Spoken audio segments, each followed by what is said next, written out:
Assalamualaikum warahmatullahi wabarakatuh. Kami dari kelompok 3 ingin mempresentasikan hasil diskusi kelompok kami, yaitu tentang menyelesaikan pengujian dalam siklus penjualan dan penagihan piutang usaha, yang beranggotakan saya sendiri, Agnes Puji Rahayu dengan NIM belakang 003, kedua ada Nur Milasari dengan NIM belakang 013, dan yang ketiga Lailatus Sapna Rizky dengan NIM belakang 079, dan terakhir ada Yulfa Aulia Pramita Putri dengan NIM belakang 089. Menyelesaikan pengujian dalam siklus penjualan dan penagihan piutang usaha. Bab ini menunjukkan bahwa penting bagi auditor untuk memilih bukti yang tepat guna memverifikasi saldo akun dalam siklus penjualan dan penagihan. Setelah mempertimbangkan materialitas kinerja, melaksanakan prosedur penilaian risiko untuk menilai risiko inheren dan pengendalian, serta melaksanakan pengendalian dan pengujian substansif atas transaksi. Metodologi untuk merancang pengujian.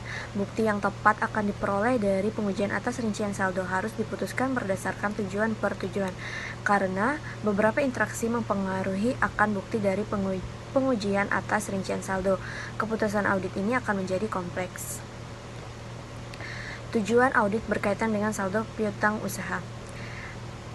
Yang pertama ada piutang usaha dalam neraca saldo sama dengan jumlah file induk terkait dan totalnya telah ditambahkan dengan benar serta sama dengan buku besar umum. Yang kedua, piutang usaha yang dicatat ada atau keberadaan. Yang ketiga, piutang usaha yang telah ada dicantumkan atau kelengkapan. Piutang usaha sudah akurat atau keakuratan. Piutang usaha telah diklasifikasikan dengan benar atau klasifikasi.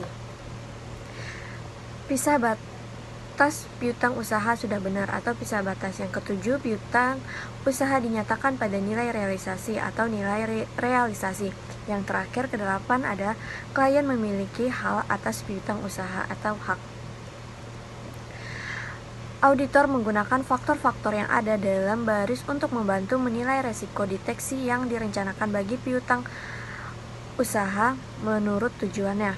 Auditor mempelajari industri dan lingkungan eksternal klien serta mengevaluasi tujuan manajemen dan proses bisnis untuk mengidentifikasi risiko bisnis klien yang signifikan yang dapat mempengaruhi laporan keuangan, termasuk piutang usaha.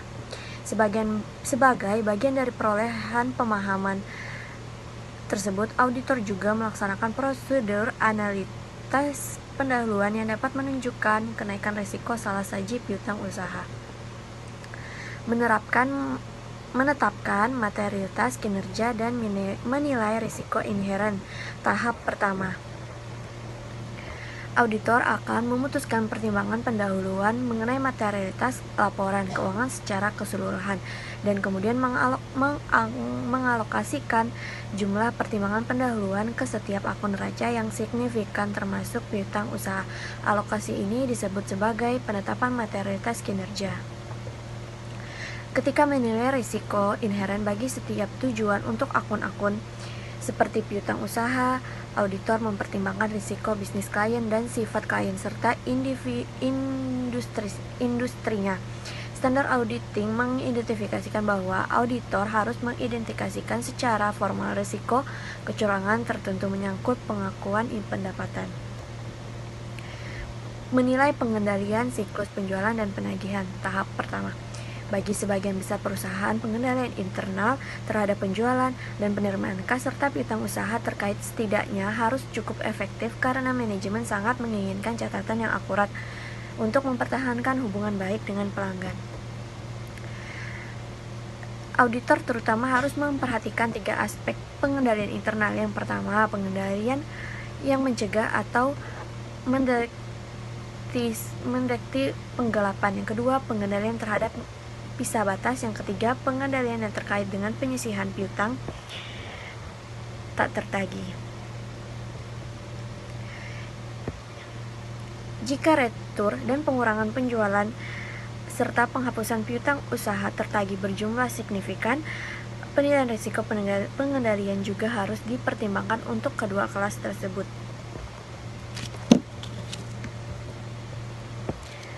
Aspek hubungan ada 2. Yang pertama, penjualan berkaitan dengan transaksi kejadian mempengaruhi tujuan audit yang berkaitan dengan saldo ekstensi atau keberadaan. Yang kedua, tujuan audit yang berkaitan dengan saldo piutang usaha, nilai realisasi, dan hak serta tujuan yang lebih berkaitan dengan penyajian atau pengungkapan tidak terpengaruh oleh penilaian risiko pengendalian untuk kelas transaksi. Merancang dan melaksanakan pengujian pengendalian dan pengujian substansi atas transaksi. Hasil pengujian pengendalian akan menentukan apakah penilaian risiko pengendalian untuk penjualan dan penerimaan kas harus direvisi. Auditor menggunakan hasil pengujian substansif atas transaksi untuk menentukan sejauh mana risiko deteksi yang direncanakan akan dipenuhi bagi setiap tujuan audit yang berkaitan dengan saldo piutang usaha. Merancang dan melaksanakan prosedur analitis tahap 3. Auditor melaksanakan prosedur analitis untuk siklus penjualan dan penagihan secara keseluruhan, bukan hanya piutang usaha. Ini memang harus demikian dikarenakan hubungan yang erat antara akun-akun laporan laba rugi dan neraca. Jika auditor mengidentifikasi salah saji yang mungkin terjadi dalam rektur dan pengurangan penjualan dengan menggunakan prosedur analitis piutang usaha, mungkin akan mengoffset salah saji itu. Sekian SA 330 atau standar audit 330, respon auditor terhadap risiko yang telah dinilai.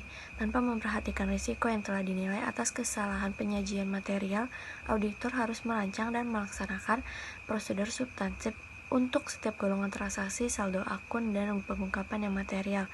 Ref Para 48-A51. Sekian dari saya, selanjutnya akan dilanjutkan oleh teman saya. Baik, selanjutnya saya akan melanjutkan presentasi dari teman saya. Slide selanjutnya terdapat tabel 16-1. Tabel ini menyajikan contoh-contoh rasio serta perbandingan untuk siklus penjualan dan penagihan serta salah saji potensial yang dapat diungkap oleh prosedur analitis. Walaupun tabel ini berfokus pada perbandingan hasil tahun berjalan dan tahun sebelumnya, auditor juga mempertimbangkan hasil tahun berjalan dibandingkan dengan hasil yang dianggarkan dan tren industri. Amati kolom kemungkinan salah saji menyangkut bagaimana akun neraca dan laporan laba rugi dipengaruhi. Selain prosedur analitis yang terkait dengan standar auditing 500 ayat A21, prosedur analitis terdiri dari pengevaluasian atas informasi keuangan yang dilakukan dengan menelaah hubungan yang dapat diterima antara data keuangan dengan non-keuangan. Prosedur analitis juga meliputi investigasi atas fluktuasi yang telah diidentifikasi.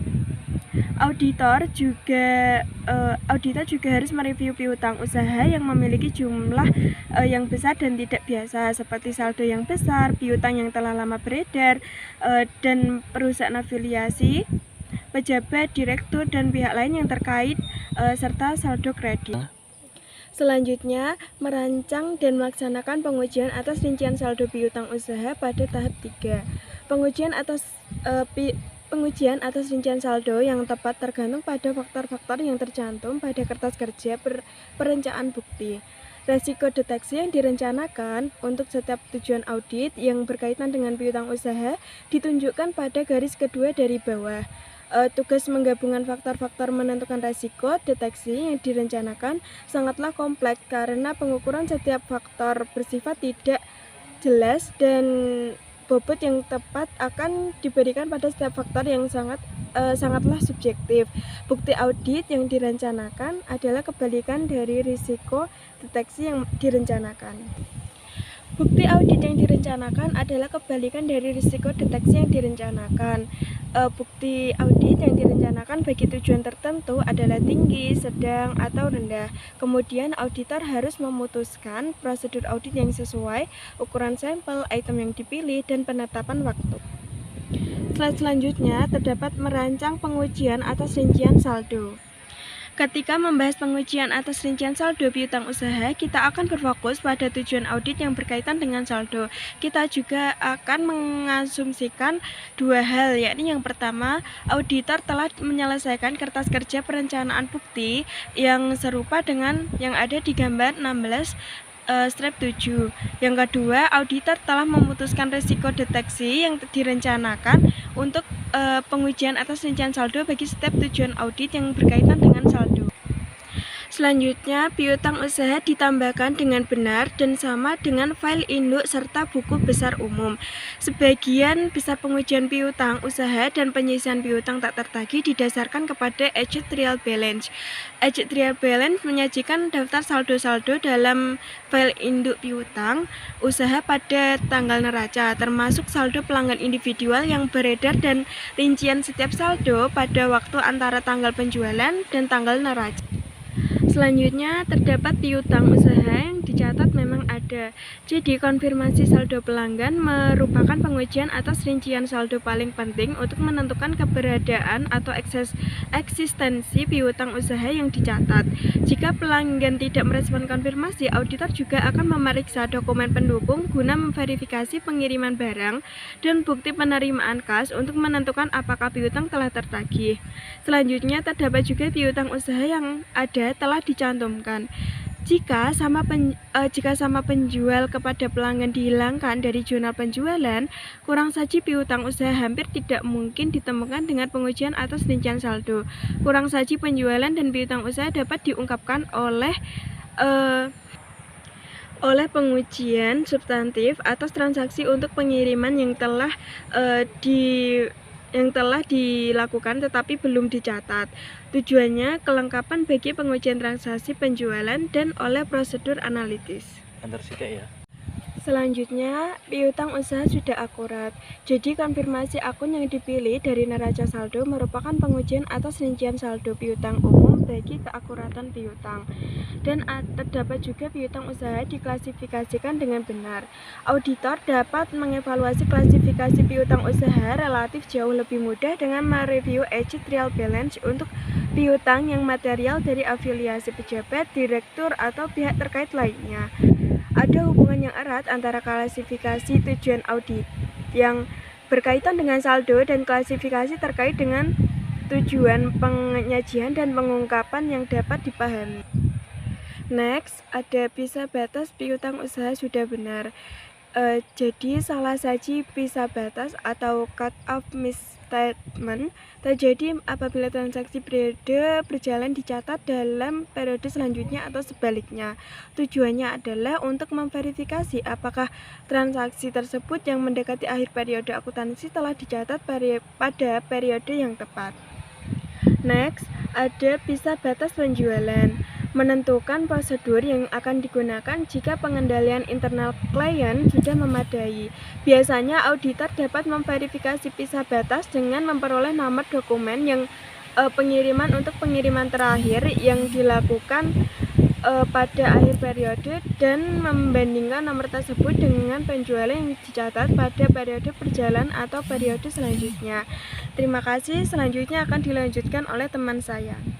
Saya Laila Tusatnarizki NIM 721141979 akan melanjutkan presentasi dari kelompok kami. Materi selanjutnya adalah pisah batas retur dan pengurangan penjualan. Pisah batas atau cut off adalah pemisahan pencatatan transaksi pada periode saat ini dengan periode selanjutnya. Tujuannya adalah untuk memeriksa apakah transaksi menjelang akhir periode telah dicatat ke dalam saldo akun yang tepat dan periode yang tepat. Retur dan pengurangan penjualan diseimbangkan dengan penjualan yang terkait pada periode yang sama jika jumlahnya material, yaitu diperlakukan sebagai persediaan pada periode yang berjalan. Sedangkan jika jumlahnya tidak material, dapat dicatat pada periode akuntansi di mana transaksi itu terjadi, dengan asumsi jumlah yang sama diimbangi pada awal dan akhir setiap periode akuntansi. Lalu, beberapa perusahaan juga menetapkan dana cadangan yang serupa dengan penyisihan piutang tak tertagih. Jadi, perusahaan mengestimasikan jumlah retur dan pengurangan penjualan yang mungkin terjadi. Selanjutnya adalah pengujian pisah batas retur dan pengurangan penjualan.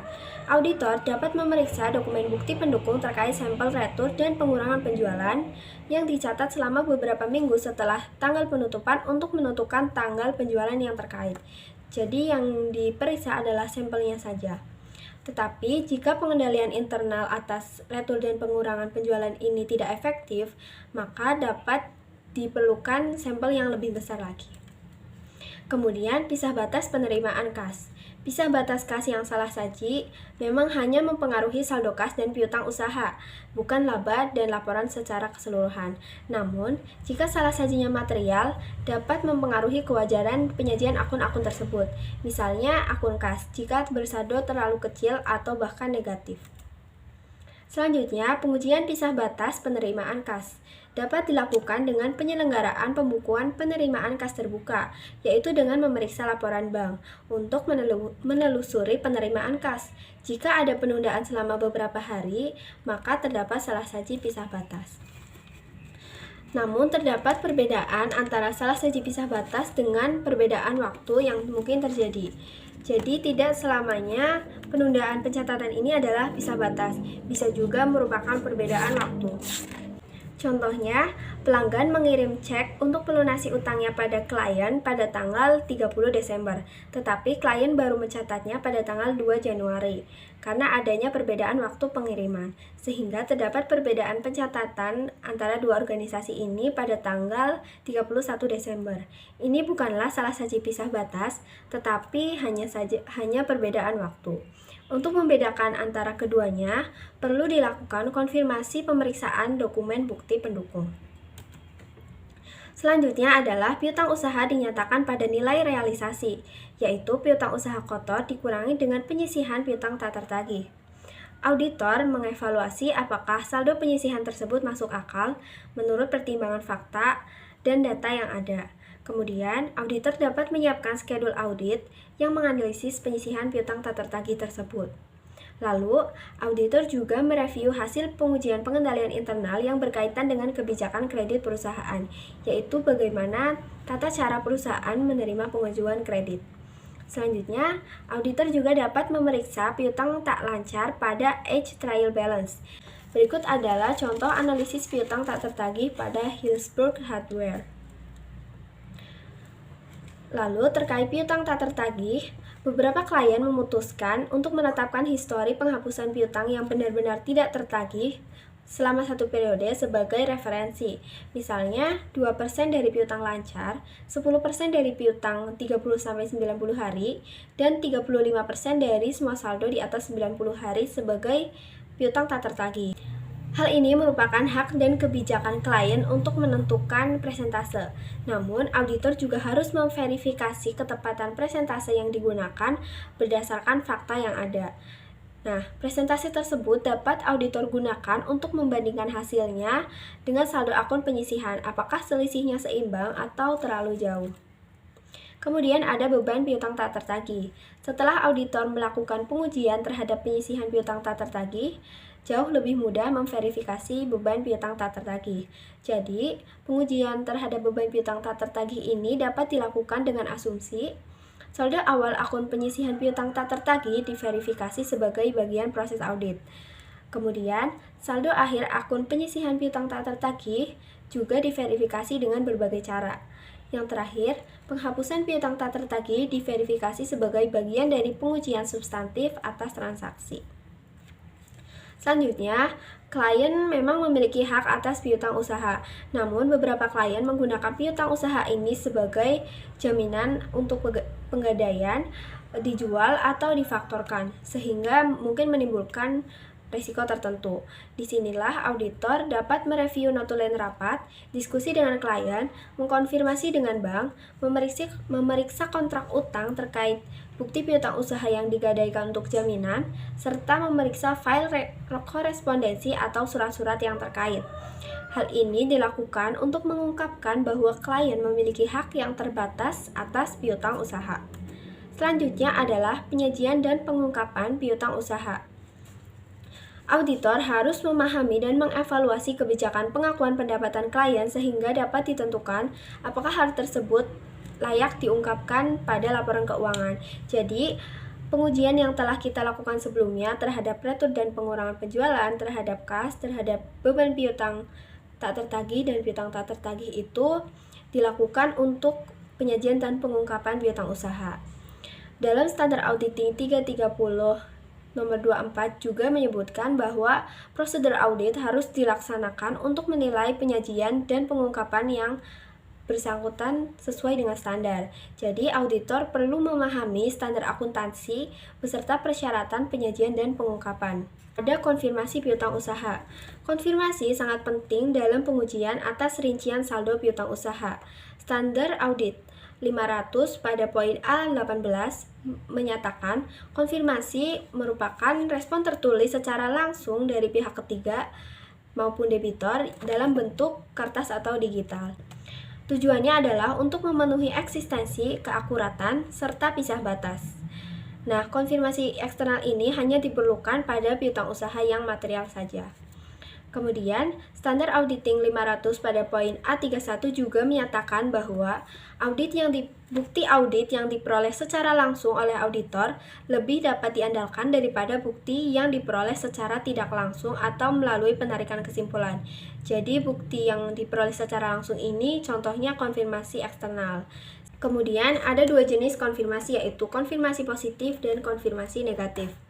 Konfirmasi positif yaitu komunikasi dengan pihak ketiga dengan meminta pihak penerima mengkonfirmasi secara langsung apakah saldo yang tertulis pada permintaan konfirmasi benar atau salah. Terdapat dua jenis, yaitu yang pertama formulir konfirmasi kosong. Jadi, auditor tidak menyatakan jumlah saldo piutang pada formulir konfirmasi, tetapi debitur itu yang harus menulisnya sendiri. Kemudian yang kedua konfirmasi faktur, yaitu setiap faktur akan dikonfirmasi, bukan piutang usaha secara keseluruhan. Berikut adalah contoh konfirmasi positif. Kemudian ada konfirmasi negatif, yaitu untuk meminta respon apakah debitur tidak setuju dengan jumlah yang dinyatakan pada permintaan. Pada umumnya, konfirmasi positif lebih dapat diandalkan daripada konfirmasi negatif, karena dengan adanya konfirmasi positif ini dapat dilakukan prosedur lanjutan jika respon tidak diterima dari debitur. Namun, pada konfirmasi negatif, jika tidak ada respon dari debitur, itu merupakan dianggap sebagai respon yang benar. Berikut adalah contoh konfirmasi negatif. Kelebihan konfirmasi negatif adalah jauh lebih murah biayanya untuk dikirim dibanding konfirmasi positif. Lalu, jika konfirmasi negatif ini digunakan, auditor akan lebih menekankan pada keefektifan pengendalian internal, pengujian substantif setiap transaksi, serta prosedur analitis sebagai bukti kewajaran piutang usaha. Jadi, jenis konfirmasi mana yang akan digunakan oleh auditor dapat ditentukan oleh auditor itu sendiri.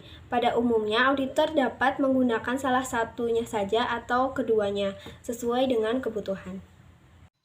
Baik, sebelumnya perkenalkan nama saya Yulfa Aulia Pramita Putri dengan NIM 72114190989. Kali ini saya akan melanjutkan presentasi dari teman saya.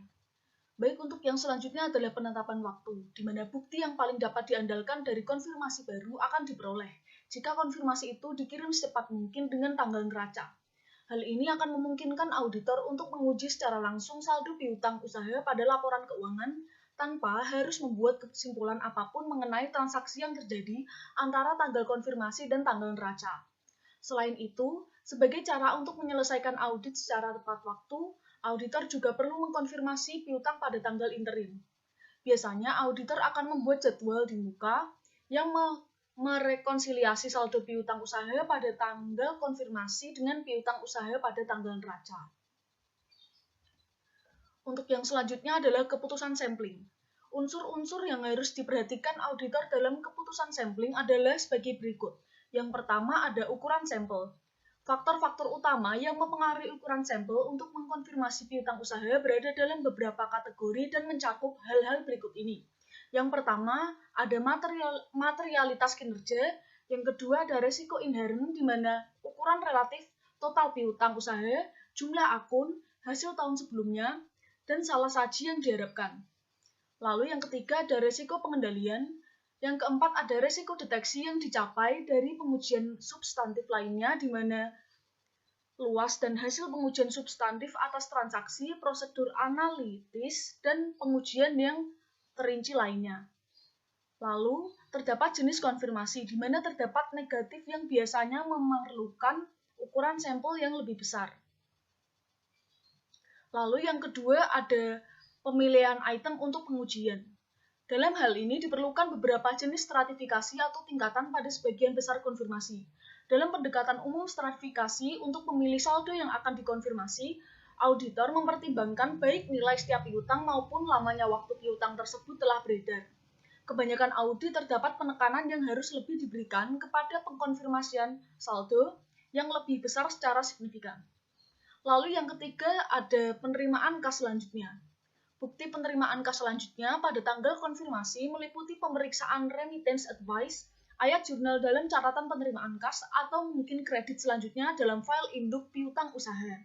Di sisi lain, pemeriksaan bukti kas selanjutnya merupakan prosedur alternatif yang sangat bermanfaat. Hal ini karena akan masuk jika mengasumsikan bahwa pelanggan tidak akan melakukan pembayaran kecuali piutang tersebut memanglah ada. Lalu yang keempat ada salinan faktur penjualan, di mana bermanfaat dalam memverifikasi penerbitan faktur penjualan aktual dan tanggal penagihan aktual.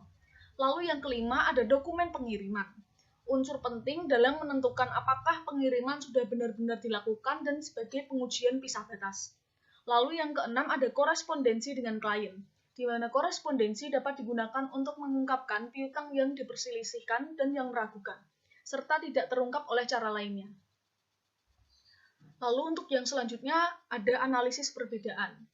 Jika permintaan konfirmasi dikembalikan oleh pelanggan, auditor itu harus menentukan penyebab setiap perbedaan yang dilaporkan. Jadi sangat penting untuk membedakan antara perbedaan waktu dan pengecualian yang merupakan salah saji saldo piutang usaha. Jadi jenis perbedaan dalam konfirmasi yang paling sering dilaporkan tersebut termasuk dengan unsur-unsur berikut ini. Yang pertama ada pembayaran telah dilakukan, di mana perbedaan umumnya terjadi saat pelanggan melakukan pembayaran sebelum tanggal konfirmasi. Namun klien belum menerima pembayaran pada saat waktu melakukan pencatatan sebelum tanggal konfirmasi tersebut. Yang kedua ada barang belum diterima, di mana perbedaan umumnya terjadi karena klien mencatat penjualan pada tanggal pengiriman dan pelanggan mencatat akuisisi saat barang diterima. Yang ketiga ada barang telah dikembalikan, di mana kelalaian klien data mencatat memo kredit dapat diakibatkan oleh perbedaan waktu atau pencatatan retur dan pengurangan penjualan yang tidak tepat. Lalu yang keempat ada kesalahan klerikal dan jumlah yang diperdebatkan, di mana jika pelanggan menyatakan bahwa ada salah harga yang dikenakan atau barang-barang yang rusak, kuantitas barang yang tepat belum diterima, dan yang lainnya. Untuk yang selanjutnya adalah menarik sebuah kesimpulan. Di Indonesia sendiri terdapat standar audit yang diterapkan oleh Institut Angkutan Publik Indonesia atau IAPI. Standar audit tersebut merupakan standar audit 315 tentang pengidentifikasian dan penilaian risiko kesalahan penyajian material melalui pemahaman atas entitas dan lingkungannya. Dalam bagian 12 tentang pengendalian internal entitas yang berbunyi, auditor harus memperoleh suatu pemahaman atas pengendalian internal yang relevan dengan audit. Meskipun sebagian besar pengendalian yang relevan dengan audit kemungkinan berhubungan dengan pelaporan keuangan, namun tidak semua pengendalian yang berhubungan dengan pelaporan keuangan relevan dengan audit. Ini merupakan hal yang berkaitan dengan pertimbangan profesional auditor, apakah suatu pengendalian secara individual atau bersama-sama dengan yang lain merupakan hal yang relevan dengan audit. Ref para A42-A65. Jadi atas adanya standar audit tersebut, maka jika semua perbedaan sudah diselesaikan, termasuk yang ditemukan dalam melakukan prosedur alternatif, auditor harus mengevaluasi ulang pengendalian internal. Jika sejumlah besar salah saji yang terjadi itu tidak konsisten dengan penilaian risiko pengendalian, maka auditor harus merevisi penilaian itu dan mempertimbangkan pengaruh revisi kepada audit. Lalu auditor juga harus memastikan bahwa sampel yang ada dapat mewakili populasi piutang usaha secara menyeluruh dan akurat. Meskipun jumlah salah saji yang terdapat dalam sampel secara signifikan tidak mempengaruhi laporan keuangan. Auditor harus tetap mempertimbangkan apakah populasi mengandung salah saji secara material. Lalu auditor harus selalu mengevaluasi sifat kualitatif salah saji yang ditemukan dalam sampel tanpa memandang jumlah dolar salah saji populasi yang telah diestimasi. Jadi meskipun salah saji yang diestimasi lebih kecil dari materialitas kinerja untuk piutang usaha, salah saji yang ditemukan dalam sampel dapat menjadi sebuah permasalahan yang serius. Dan keputusan akhir mengenai piutang usaha serta penjualan adalah apakah bukti yang mencukupi telah diperoleh melalui pengujian, pengendalian, dan pengujian substantif atas transaksi, prosedur analitis, prosedur pisah batas, konfirmasi, dan pengujian substantif lainnya dengan tujuan menjustifikasi pengambilan keputusan mengenai kebenaran saldo yang disajikan. Untuk yang selanjutnya adalah mengembangkan program audit bagi pengujian yang terinci. Mengembangkan program audit bagi pengujian yang terperinci merupakan suatu perancangan prosedur audit untuk mengaudit piutang usaha dengan menggunakan kertas kerja perencanaan bukti sebagai pedoman. Jadi kertas kerja perencanaan bukti digunakan sebagai alat bantu untuk membantu memutuskan luas pengujian atas rincian saldo yang direncanakan sumber setiap baris kertas kerja. Dan perencanaan bukti adalah sebagai berikut ini. Yang pertama ada materialitas kinerja, yang kedua ada resiko audit yang dapat diterima, yang ketiga ada resiko inherent, yang keempat ada risiko pengendalian, yang kelima ada hasil pengujian substantif atas transaksi, dan yang keenam prosedur analitis, yang ketujuh resiko deteksi yang direncanakan, dan yang kedelapan bukti audit yang direncanakan. Lalu selanjutnya, program audit pengujian siklus penjualan dan penagihan dalam format kinerja selain itu adalah sebagai berikut ini. Yang pertama, memperoleh age trial balance, piutang usaha dan menelusuri saldonya ke buku besar umum. Lalu yang kedua, menggunakan perangkat lunak audit untuk memfoot dan meng-cross-foot age trial balance. Yang ketiga, mereview age trial balance untuk piutang yang berjumlah besar dan tidak biasa. Lalu yang keempat, ada menghitung prosedur analitis yang ditunjukkan dalam jadwal audit yang dikompensasi ke depan atau tidak dimasukkan, dan tindak lanjut terhadap setiap perubahan yang signifikan dari tahun sebelumnya. Lalu yang kelima, ada mereview piutang yang tercantum pada age trial balance menyangkut wesel tagih dan piutang dengan pihak terkait. Yang keenam, ada menanyai manajemen apakah ada pihak terkait, wesel, atau piutang jangka panjang yang dimasukkan ke dalam neraca saldo. Yang ketujuh, ada mereview notulen rapat Dewan Direksi dan menanyai manajemen untuk menentukan apakah ada piutang yang digadaikan atau difaktorkan. Lalu yang kedelapan, menelusuri 10 akun dari age trial balance ke file induk piutang usaha untuk menguji kebenaran umur piutang dan saldonya. Lalu yang kesembilan, ada menelusuri 5 piutang dari file induk piutang usaha ke age trial balance. Yang ke-10, mengkonfirmasi piutang usaha dengan menggunakan konfirmasi positif.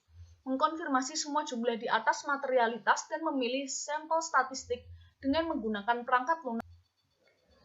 Baik, untuk selanjutnya, yang ke-11 adalah melakukan prosedur alternatif untuk semua konfirmasi yang tidak dikembalikan pada permintaan pertama atau kedua. Yang ke-12, membahas dengan manajer kredit tentang kemungkinan penagihan piutang yang sudah lama.